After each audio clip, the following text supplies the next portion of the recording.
Chers auditeurs, nous vous présentons la version intégrale de l'histoire que vous avez appréciée. Je me souviens quand j'avais 16 ans, on m'a donné un petit chiot dont j'avais rêvé depuis longtemps. Il était si petit et n'avait pas de race particulière, plutôt comme un mélange de races, à quelque chose comme un carlin.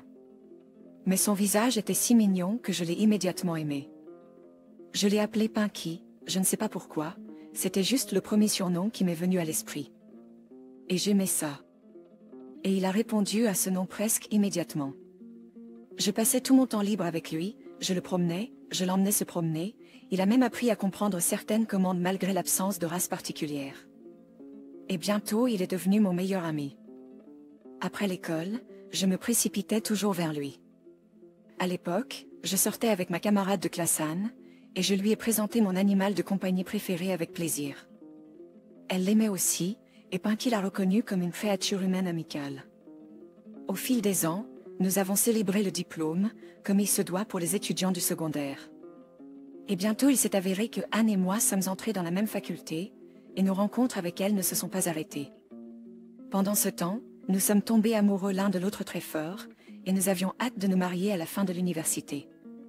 Mais comme nous étions déjà assez vieux, nous avons décidé de légaliser notre relation secrètement de tout le monde, et ayant rassemblé de l'argent, nous sommes allés à Las Vegas, en attendant les vacances, et nous nous sommes rapidement signés là-bas. Pour cela, bien sûr, j'ai dû trouver un emploi dans un café local, pour collecter le capital nécessaire pour cela, mais j'ai travaillé dur, et j'espérais une bonne rémunération, m'a aidé aussi de bons pourboires, pour une attitude amicale envers les visiteurs. Je peux honnêtement dire que mes parents ont été un peu choqués quand je suis rentrée à la maison avec une jeune épouse. Mais c'était déjà fait, et ils n'avaient plus qu'à l'accepter, bien que mon père ait de temps en temps exprimé son insatisfaction à propos de ma décision précipitée.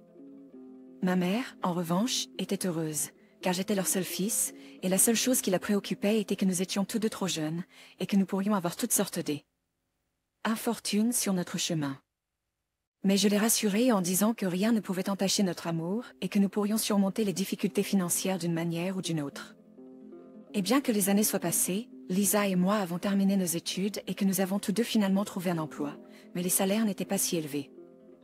Mon père nous a proposé de trouver un endroit séparé pour vivre, mais nous n'avons pas pu économiser assez d'argent pour louer un appartement, sans parler d'acheter une maison pour nous-mêmes, alors. Nous avons continué à vivre avec mes parents. Ma mère s'occupait de la cuisine pour tous. Bien sûr, je lui donnais de l'argent pour les courses, et elle cuisinait pour nous des plats ménagers ordinaires, sans inventer de plats exquis. Mon père et ma mère n'étaient pas non plus riches, mais ils ont essayé de nous aider, nous, la jeune famille, autant qu'ils le pouvaient. J'ai demandé à Anne d'aider ma mère dans la cuisine, mais elle, comme toutes les jeunes filles, a essayé de prendre plus soin d'elle-même, en s'occupant de son apparence, en exigeant de l'argent d'eux.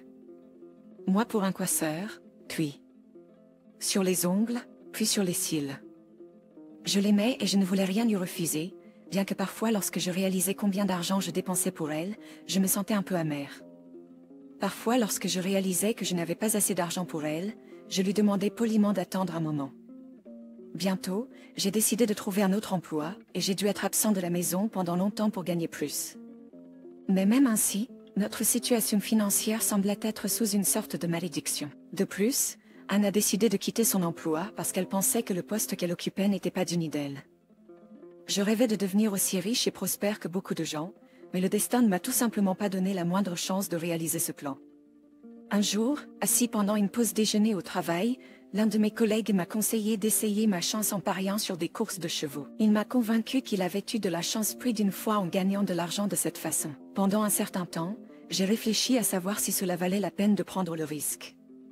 Et un jour, je me suis approchée de lui, farfouillant dans mes poches, j'ai trouvé 20 billets de dollars et je lui ai montré si je pouvais essayer ma chance avec une telle somme. Bien que je réalise que c'était mon dernier argent jusqu'au prochain chèque de paie, j'ai décidé de prendre le risque. Oh, Ben, je pense que tu peux l'essayer. Je connais le courtier depuis longtemps, et j'essaierai de négocier avec lui, bien qu'il ait une mise minimale de 100 dollars.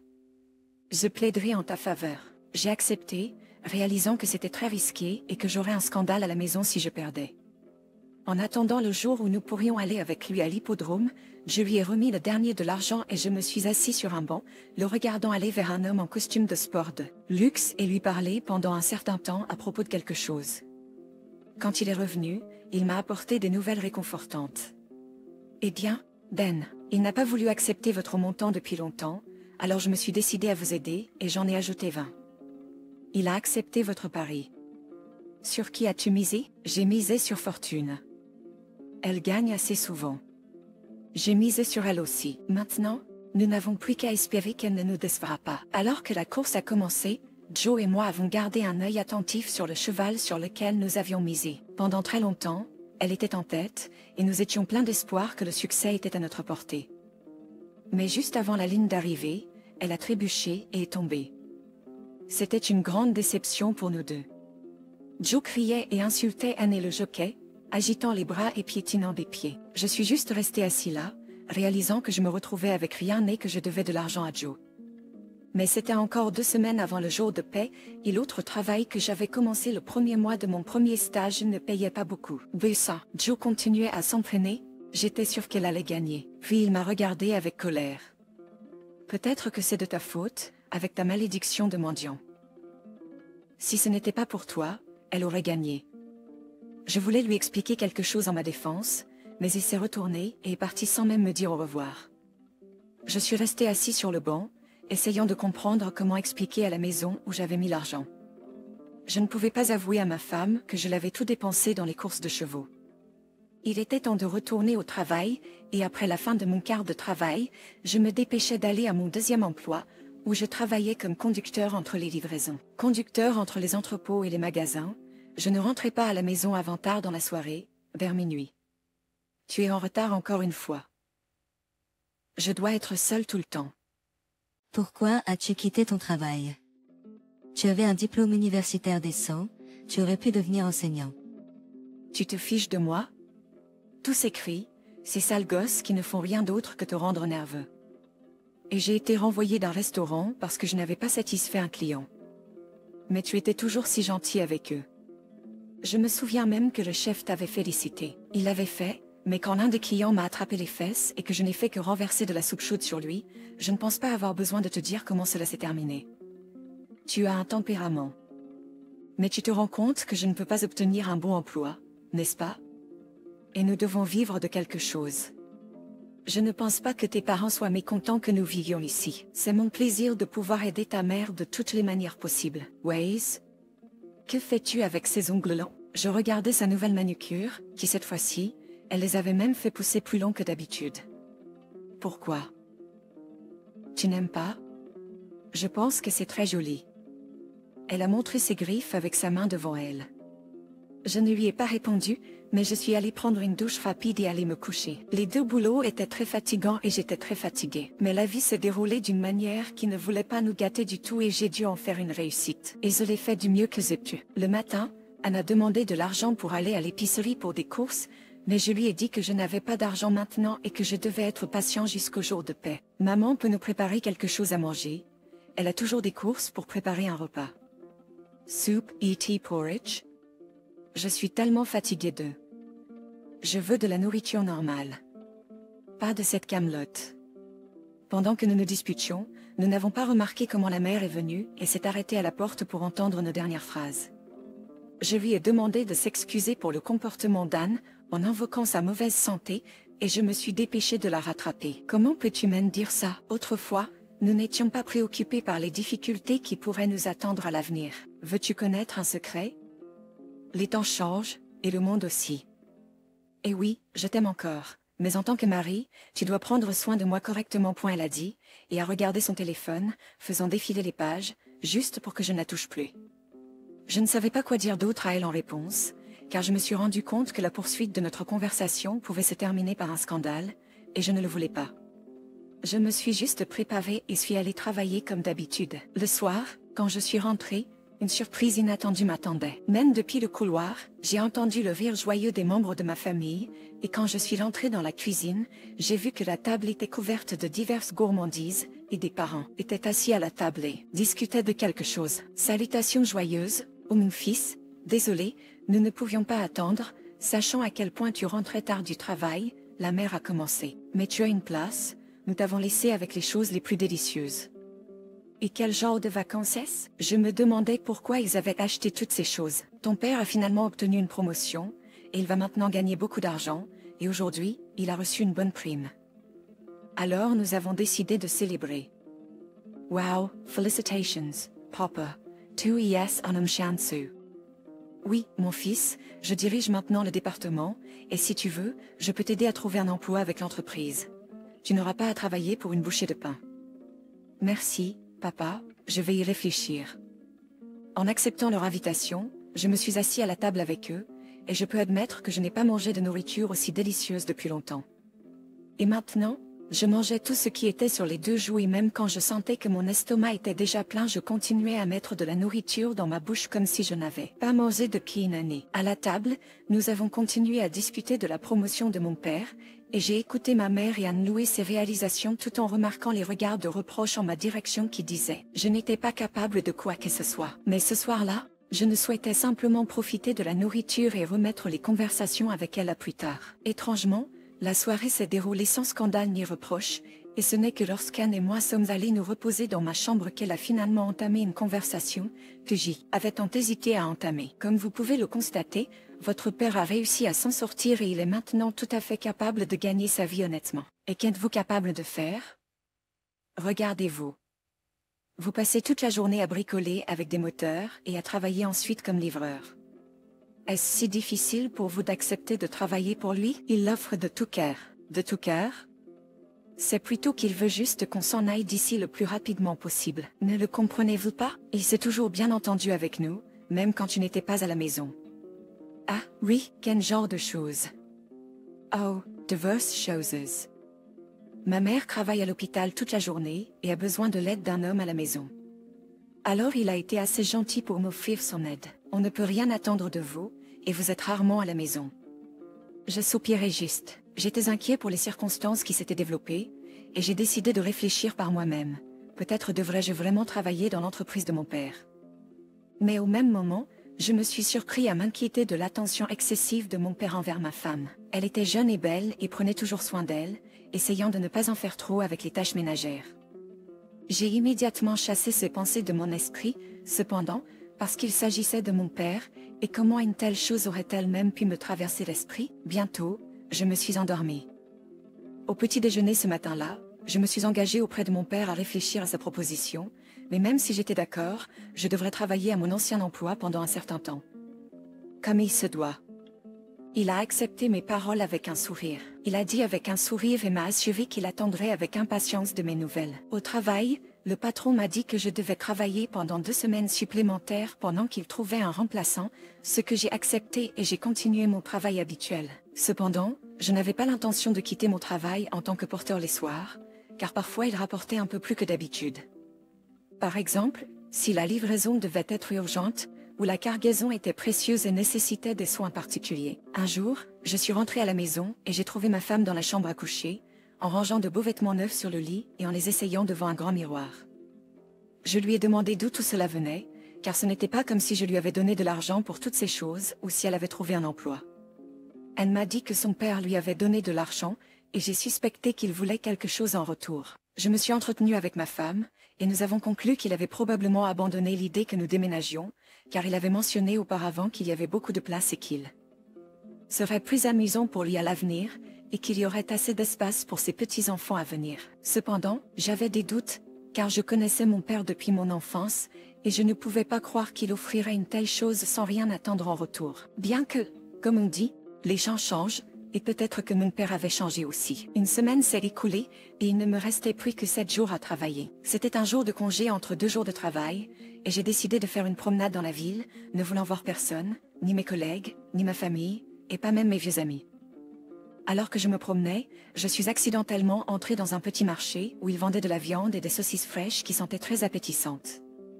La vendeuse m'a offert quelques-uns, et j'en ai pris une petite bouchée. C'était en effet très délicieux, et je voulais en acheter pour ma famille pour en avoir à la maison. J'ai demandé le prix, et bien qu'il soit très bon marché, lorsque je me suis regardée dans les poches, j'ai trouvé que j'avais à peine assez pour même une pièce de 100 grammes. Je l'ai remercié sincèrement pour sa friandise et j'ai loué sa saucisse, mais je me suis excusée de ne pas pouvoir acheter ses marchandises. À quoi elle a répondu: « Et toi, mon fils, va autour du coin là-bas, il y a un atelier. Ils cherchent des ouvriers. J'espère que tu n'as pas peur de la vue du sang. » « Non, mais je ne pense pas que je ferai un bon boucher, ai-je répondu. Ne tire pas de conclusion hâtive. Va leur demander. Dis-leur que grand-mère Wanda t'a recommandé. Je les remerciai encore une fois pour ses conseils et je me suis dirigée vers l'endroit. Mais elle m'a arrêté. Attends, jeune homme, tu es très faible et besoin. Prends ici une autre pièce. Mange à ta faim. Merci, grand-mère, mais je n'ai rien pour te payer, ai-je dit. Allez, viens, les bonnes actions sont toujours récompensées. Elle m'a remis une autre pièce de saucisse. Je les remercie à nouveau, j'ai pris la pièce de saucisse offerte, je l'ai mangée en chemin, et j'ai réussi à la terminer jusqu'à ce que j'atteigne le département du magasin où ma grand-mère m'a dirigé. Comment allez-vous? J'ai entendu dire que vous avez besoin d'ouvriers. J'ai répondu. Bonjour, bonjour, bonjour, a répondu une tante enrobée derrière un bureau où elle avait à peine la place. Qu'est-ce qui vous amène ici? Nous en avons pas fait de publicité. Nous avons déjà suffisamment de main-d'œuvre. J'ai hésité un instant, puis je me suis souvenu de ce que disait la vieille dame. Et si je vous disais que c'est grand-mère Wanda qui m'a recommandé? Puis-je parler au directeur? Attendez s'il vous plaît juste un moment. Ils vous attendent pour un entretien plus approfondi dans la salle 121. Et alors, que pouvez-vous me dire sur vous-même? Il a enlevé ses lunettes et les a essuyées avec un mouchoir blanc propre qu'il a sorti de sa poche. Puis il les a remises et a continué. Eh bien, notre Wanda a un très bon jugement en matière de personnes. Et comme elle vous a recommandé, je peux vous mettre en période d'essai. Mais vous devez commencer immédiatement. Mais j'ai encore un travail, et je dois y travailler pendant une autre semaine. Dites-moi, combien gagnez-vous là-bas? Je vous ai dit à quel point je gagnais peu à l'atelier de machine. Je peux voir par votre corpulence que vous êtes un homme assez fort. Et je peux vous offrir un emploi dans la salle de coupe. Et le salaire sera correct. Crois-moi, bien mieux que ce que tu as eu jusqu'ici. Donc, j'ai décidé de prendre le risque. Eh bien, dans ce cas, je suis prêt à commencer maintenant. Voici, c'est Eugène. Il vous montrera ceci et cela. Et puis vous devrez signer le contrat. Eh bien, Eugène, vous vous en occupez. Tout d'abord, le grand bonhomme m'a emmené dans la salle des casiers, où il m'a fait enlever tous mes vêtements, prendre une douche et mettre des pyjamas en coton et les pièces de cuir dont j'avais besoin pour le travail. Ensuite, il m'a emmené dans le magasin et m'a même laissé essayer de hacher quelques morceaux de viande pour voir ma force et mes compétences. J'ai demandé à voir ce qui se faisait d'autre ici, et il m'a emmené dans les autres ateliers, dont certains étaient utilisés pour couper les entrailles. Et dans l'atelier le plus éloigné, il y avait un énorme broyeur à viande, qui broyait la viande si finement que même si un os y était, il était broyé en poudre et ensuite, il n'était pas ressenti du tout dans la délicatesse de la viande. J'ai vraiment aimé le processus de ce travail et aussi le paiement promis pour le travail, et rester ici n'avait pas besoin de rester tard. La journée de travail ici durait 8 heures et il y avait 2 jours de congé par semaine. Et il m'a également dit en confidence que pour un travail acharné, vous pouviez emporter de la viande et des sous-produits à la maison. Je n'ai pas eu à réfléchir longtemps et j'ai accepté. Au bureau de l'homme aux lunettes, j'ai signé les documents nécessaires et demain matin à 8 heures, je devais être au lieu de travail. En chemin vers la maison, j'ai appelé l'atelier de mécanique et dit que je ne viendrais plus travailler. Mais je réagissais étrangement calmement, même à la fin, je l'ai envoyé en enfer. De retour à la maison, je me suis dépêchée de partager les bonnes nouvelles avec ma femme. Mais en entrant dans le couloir, j'ai entendu des sons de rapports sexuels. Oh, je suppose que mes parents ont décidé de se remémorer leur jeunesse, j'ai pensé, et je ne me suis pas pressée de les déranger. Mais en marchant plus loin dans le couloir, j'ai remarqué des gémissements provenant de notre chambre à coucher. Est-ce qu'ils ont décidé d'avoir des rapports sexuels dans notre chambre à coucher? Mais ils ne se sont jamais permis de faire ça. Je ne savais pas pourquoi, mais j'ai ouvert la porte de notre chambre à coucher et j'ai vu une image. Et j'ai vu une image qui m'a frappé au cœur. Sur notre lit, j'ai vu mon père avoir des rapports sexuels avec Anne, ma jeune femme. Quand ils m'ont entendu entrer, ils se sont immédiatement arrêtés, et Anne a immédiatement couvert sa poitrine nue avec la couverture. Et mon père m'a juste regardé comme si c'était de ma faute. Qu'est-ce qui se passe ici, Dan? Pourquoi es-tu ici si tôt? N'es-tu pas censé être au travail? En fait, c'est mon jour de congé. Que faites-vous ici? Oh, vous salaud, papa, comment pouvez-vous faire ça? Je ne m'attendais pas à ça de ta part. Bien, tu y as pensé? Écoute, mon fils, il dit, se levant et enfilant son pantalon. Tu sais qu'Anne et moi n'avons pas pu le faire depuis longtemps. Tu sais à quel point elle est malade, et je suis un homme, et j'ai des besoins. Mais avec mon père? Tu es juste méchant. Et toi, alors, pour tous ces nouveaux vêtements, tu as juste couché avec mon père? Tu es vraiment une salope. Comment peux-tu me dire que tu m'aimes? Je t'aime. Je suis désolée. C'était stupide. Je ne sais pas ce qui m'a pris. Mon père t'a-t-il approché avec cette proposition? Plah, mon père était scandalisé. Comment oses-tu me mentir? Au fond, c'est vous qui avez raccroché sur moi, qui vous êtes plaint de mon fils, de son manque de talent, et qui avez promis de me remercier pour une bonne vie. Vous êtes tous les deux des ordures.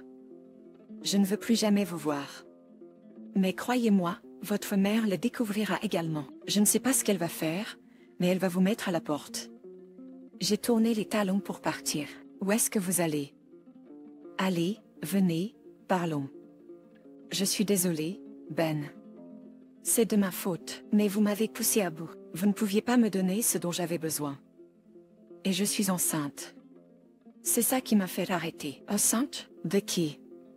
Montes, je veux dire, vous et moi, nous n'avons pas eu de relation sexuelle depuis un mois. Mais vous avez travaillé tout le temps. Vous étiez fatigué tout le temps, et je suis enceinte depuis 2 mois. Je l'ai réfléchi pendant 1 minute. Et puis je l'ai affublé d'une proposition brutale. Regarde, je ne veux pas tarder et découvrir à qui est le bébé. Tu vas avorter. Point final. Je ne me suis pas épanchée, mais j'ai sorti ma valise du placard et j'ai commencé à y mettre les premières choses dont j'avais besoin pour le voyage. Où est-ce que tu vas?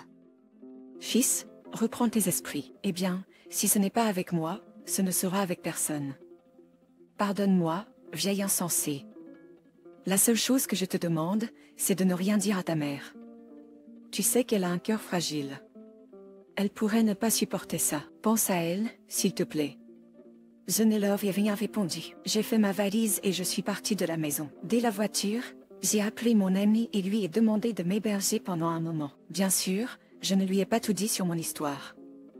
Je lui ai juste dit que j'avais eu une grosse dispute avec ma femme et que j'avais besoin d'un endroit où rester pendant un moment. Nous étions amis avec ce ami depuis longtemps, et il a volontiers accepté de m'héberger. Je n'ai plus appelé à la maison. J'ai continué à me rendre à mon nouvel emploi, que j'aimais maintenant beaucoup, et les frais d'épicerie promise m'étaient remis chaque semaine. Je les apportais à mon ami comme récompense pour l'hébergement que j'avais reçu. Ce n'est qu'un mois plus tard que j'ai appelé ma mère pour savoir comment elle allait. Elle m'a dit qu'Anne avait déménagé parce que nous avions eu une grosse dispute, mais elle ne m'a pas expliqué pourquoi. Je me suis rendu compte que ces 2 gredins n'avaient rien avoué à ma mère, et je suis resté silencieux aussi, parce que je m'inquiétais pour sa santé. Je n'ai pas essayé d'en savoir plus sur Anne non plus. Je n'en avais rien à faire de ce qui lui était arrivé après ce qu'elle m'avait fait. Je ne voulais plus la voir. Mais un soir, alors que j'étais au travail et que mon quart de travail touchait à sa fin et que la plupart des ouvriers étaient déjà rentrés chez eux, je suis restée pour terminer mon travail à fin d'. Avoir de la viande hachée fraîche prête pour le lendemain. Depuis que je travaille dans cette boucherie, on me reconnaît comme un bon et consciencieux travailleur et on m'a affecté au département de transformation de la viande hachée. Leurs ouvriers sont censés recevoir non seulement des morceaux de viande, mais aussi des portions de viande hachée pour la cuisine à la maison. Donc, lorsque j'ai déjà jeté les derniers morceaux de bœuf dans le grand hachoir à viande, j'ai entendu une voix familière derrière moi. Ben, nous devons parler. Je me suis retournée et j'ai vu Anne. Elle avait beaucoup maigri, et elle ne paraissait pas très bien entretenue. Qu'est-ce qu'on peut bien se dire? Je pense que tout a déjà été dit. Dan, je ne veux plus te connaître du tout. Mais Ben, je ne suis pas heureuse sans toi. Pourquoi? Mon père t'a laissé comme un jouet. Tu es devenu si garçonne. Pourquoi n'as-tu pas trouvé de gavichiette? Regarde ce que tu es devenu. Non, Ben. Je ne cherchais personne. Je me suis rendu compte que je t'aimais, et puis c'était une grosse erreur. Je voulais juste une bonne vie, mais sans toi, je suis très seule. Je n'ai rien dit à Anne, je me suis juste mis à jeter des morceaux de viande dans le broyeur. Elle s'est rapprochée de moi pour me parler à nouveau. Je me suis retournée. Tu ne devrais pas te rapprocher autant ici, ce n'est pas sûr. Tes cheveux, l'on pourrait se coincer dans le mécanisme et tu serais juste scalpé. Bien que je pense que pour toute la douleur que tu m'as causée, tu mérites juste ça. Bah, je suis désolée. Faisons simplement la paix et recommençons. Elle a commencé à me prendre dans ses bras, mais je l'ai éloignée aussi fort que je pouvais. Et puis ce que je craignais est arrivé. Ses longs cheveux ondulés se sont pris dans le mécanisme de broyage du hachoir à viande et se sont agrippés à ses cheveux, la tirant vers le bas de plus en plus. J'ai attrapé cela et j'ai essayé de les tirer, mais le mécanisme les a serrés si fort qu'il était impossible de les tirer, et il n'y avait rien sous la main pour couper ses cheveux. Anne a crié de douleur et a commencé à me maudire et mon travail et tout ce que je devais endurer avec elle. Elle m'a même comparé à mon père, qui n'aurait jamais permis cela. Pendant un instant, ces mots m'ont tellement rendu en colère que je l'ai simplement laissé partir, et le mécanisme a commencé à l'entraîner plus loin et plus loin. Et quand la couverture capillaire était en place, les dents aiguës ont mordu son crâne, et il y a eu un craquement accompagné de son cri, mais en quelques secondes sa tête était déjà cachée derrière. Les pièces de la broyeuse et la voix de la fille a été étouffée, et le hachoir à viande n'a fait que continuer à broyer ces parties du corps. Mon corps a été secoué par un genre de choc à ce que j'ai vu. J'ai toujours broyé des carcasses de bœuf et de porc avec facilité, mais maintenant une personne vivante était broyée devant moi.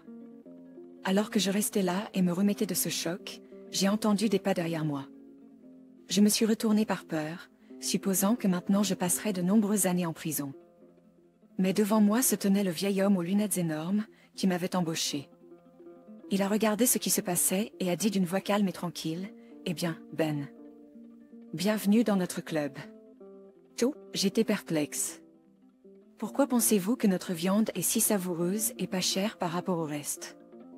Ouais, nous ajoutons parfois certains ingrédients à notre viande, comme celui-ci.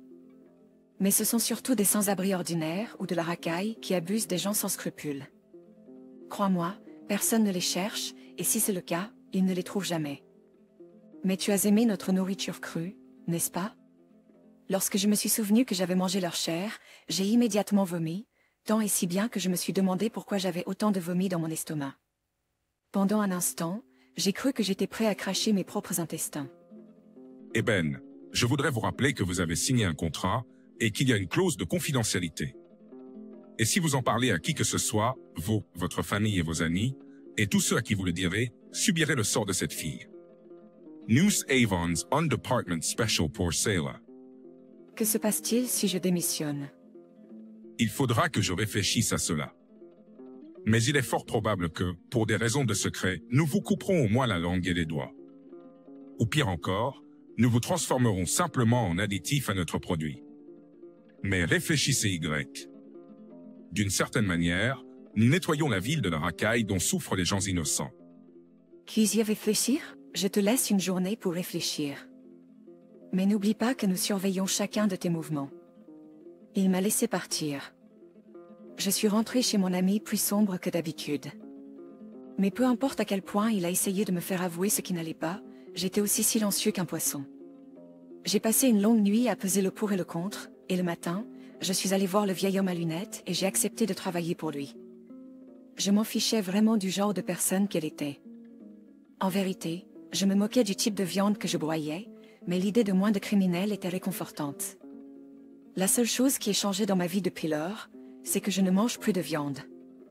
Chers auditeurs, votre soutien nous est très précieux.